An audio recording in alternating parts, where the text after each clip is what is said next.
Yan mga kaludoy, magandang umaga. Tayo ngayon ay mag-deliver ulit ng ating hamba.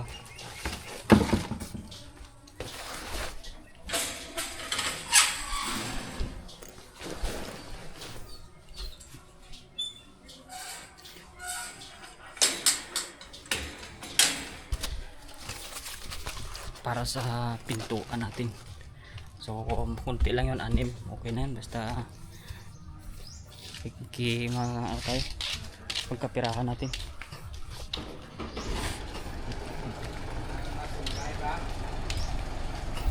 Alright.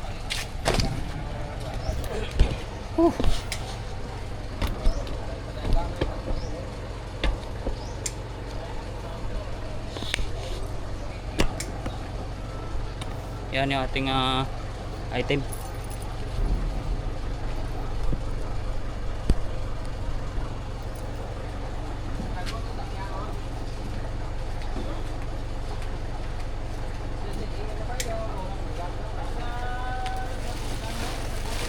Lagyan natin ng trapal mga kaluloy para makakuha.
Last na flat pa.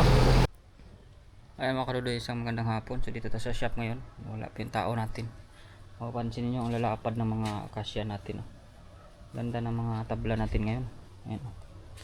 Puro ito akasya. Ito yung iba, malaki. So meron pa doon. Ayan, tingnan niyo, lalapad. Ganda gawing upuan itong mga akasya natin. Sobrang laki. Ang lapad. So meron pa doon. Pinapahakot pa natin. So tingnan natin yung kahoy natin. Ako papunta sa chicken kasi ako kanina may deliver. So deliver ako ng hamba natin. Yung hamba sa pinto. So 6 na piraso yun. Successful naman yung transaction natin. Wala namang naging problema. Bukod lang dun sa naplatan ako bago umalis. Ayun lang naman. Pero yung iba nating problema wala naman masyado. So ito yung ating mga kahoy mga kaluloy. Ayan. So madami ito. Ayan. Ayan. Madami tayong gagawin dito. Ang upuan. Ang lalapad. Ayan. Ayan. So madami tayong magawa dyan. So ayan ay nagkakahalaga ng lahat ng mga binayaran ko dyan. Ang kahoy natin. Pa-deliver natin. Nagkakahalaga ng 24,000. Ang kahoy natin pa-deliver. Ayan. So yan ang tricycle natin. Wala namang tao dito. Ako ay pero pala naubos na hakot yan. Ako pupunta mamaya sa punta muna tayo sa chicken. Pakain tayo ng chicken natin mga kaluloy. Tapos si Lucas anak kayo.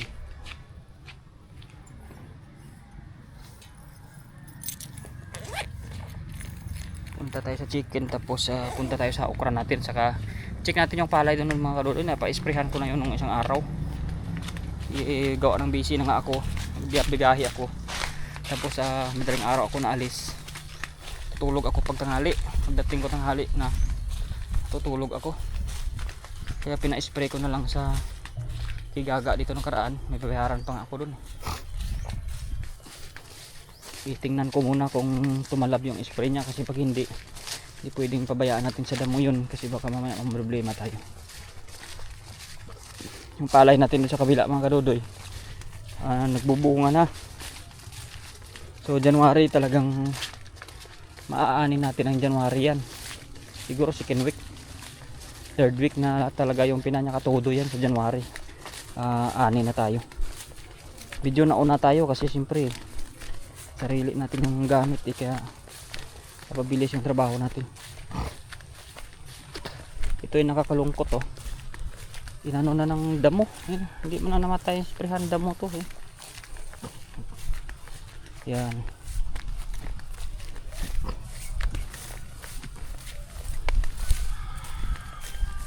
Yan oh. Grabe yung damo. Damo talaga to mga karudoy. Ayan. So ayan, namumunga na yung damo. Hanggang dito yan, oh, lalaki pa yan. Yung mga damo na yan, lalaki pa yan. Lalamunin niya pa tong palay natin. Hindi na lalaki yung palay dyan. Pag ganyan. Hanggang dyan, oh, dami niya. Pabayaan nila sa damo. So yung atin doon, buti na isalba ko. Ganitong damo din yung umatake doon. Buti na isalba natin. Meron man natira o unti. At lumaban na yung palay natin, bumunga na. Kaya hindi na tayo masyadong nahirapan doon. Yung kuha na lang natin doon kalaban yung insekto, yung tiyangaw ba. Yung pagdating ng bunga, itinutusok na yung bunga para hindi magkaroon ng sinisip-sip na yung laman, kaya magiging ipa na yun. Yan mga karodoy oh, mag-welcome yung pabo natin. Ayan ha. Wait mga karodoy at ipakainin natin sila. Ayan mga karodoy, tapos na tayo magpakain ng chicken natin. Punta na tayo sa palayan natin ngayon. Tingnan na natin doon kung ano ba yung epekto ng ating lasong sa damo na binili na karaan. Kung tsaka kung umepekto na ba yung abono natin. Sinakaran ng abono tayo dyan ng isang sako. Kaya titingnan natin yung resulta niya ngayon. Yung okra natin mga kadudoy, 2 araw natin hindi napitasan na, nakuyari tayo doon. Hindi na naman yun doon nakuan. Magugulang na yun 2 araw. Wala tayo magawa kasi matagal kasi tayo sa kuan eh. Pabiyahe-biyahe kasi tayo. Madaling araw kasi tayo na biyahe para hindi kasi na traffic.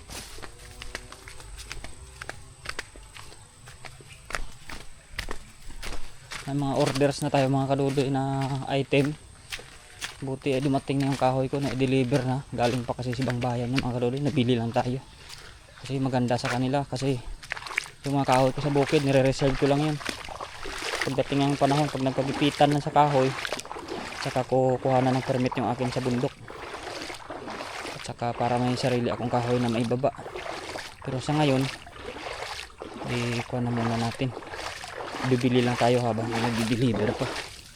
Kasi magaganda rin yung mga kahoy nila, ang lalaki. Kaya maganda talaga pag ganun. Makaminos gastos tayo sa epoxy kasi hindi na natin kailangang idikit pa yung kahoy para lumapad kasi malapad lang talaga. Kaya maganda yun.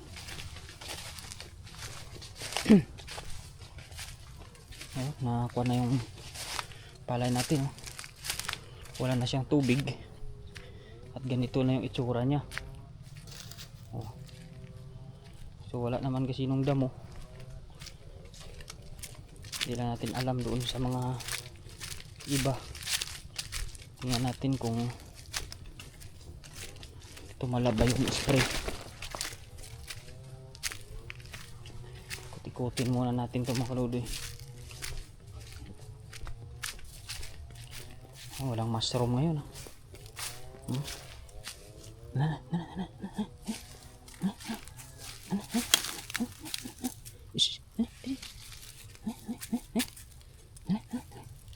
Si Lucas tamad na ito mag ano ng kon eh. So maganda na yung mga karudo yung sibol ng palay natin kasi medyo nanuyo-nuyo ng konti. Ayan oh.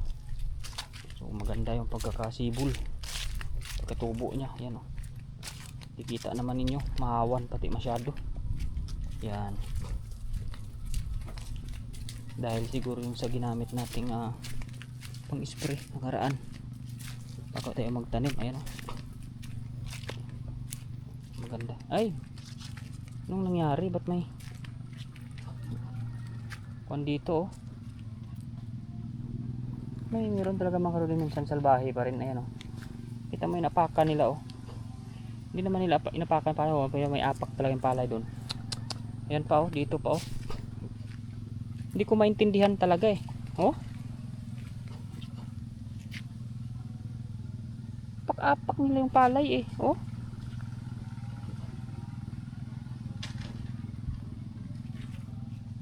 Ay hindi mga karodi sa kwan pala ito.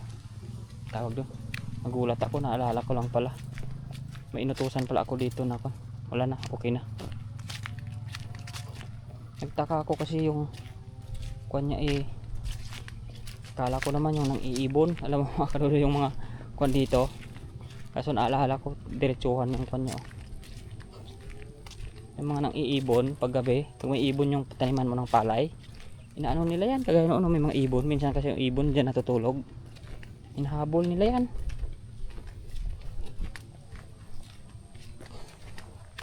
Kaya mapagdudahan natin sila eh. Sa pang-iibon nila na yan eh. Kahit may tanim yung palay mo minsan pag pupuntahan nila yan kung may ibon, huli sila sa gabi.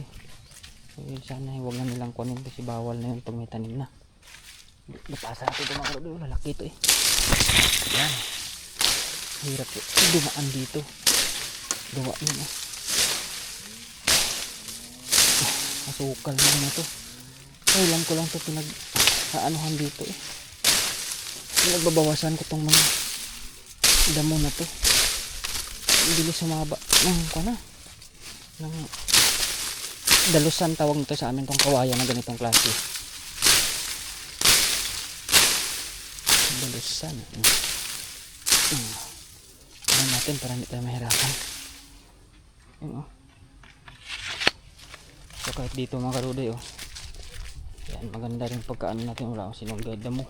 Ayan.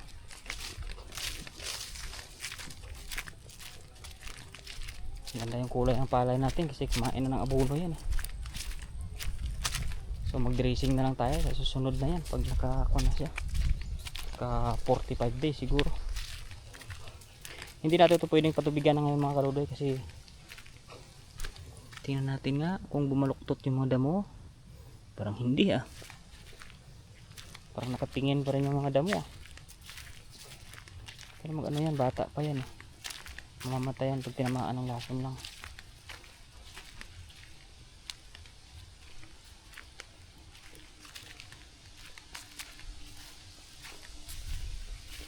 So ayan mga karudo ah. Ang kita niya yung ayan sila oh. Parang hindi sila namula ah. Wala na kasi tayong kwan eh. Pero parang kumano na naman yung ano niya, kumulubot naman yung mga damo na yan. Hindi natin ito pwedeng pasukan ng tubig mga karudoy. Ganito lang yan para magkaroon siya ng suwi. Maganda yung pagkakasibol. Hanggang sa maganda nga ito, pabitakin muna natin yung lupa. Pero kung hindi man bibitak at umulan, wala na tayong magawa dyan. Yung importante dito ay naanuhan natin, na-applyan natin ng mga pang-spray sa damo.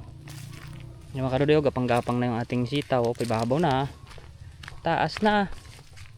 Yan oh, ito yung damo natin dito, mataas na rin. Mawer lang katapat niyan mga karudoy sa susunod. Yan oh, dito oh. Yan. Umakyat na sila eh. Maganda na, yan oh. Yan. Ganda na yung ating mga sitaw, laki na. Gumagapang na sila pataas. Yan. Kapilipit na sila pataas sa mga kuha natin, lagay na nagapangan nila. Okay naman mga karudo yung palay ko dito. Maganda to, mas mawan. Yan. Mas mahawan tong palay ko rito. Yan. Ay abono to mga karudo eh. Nabunuhan ko to eh.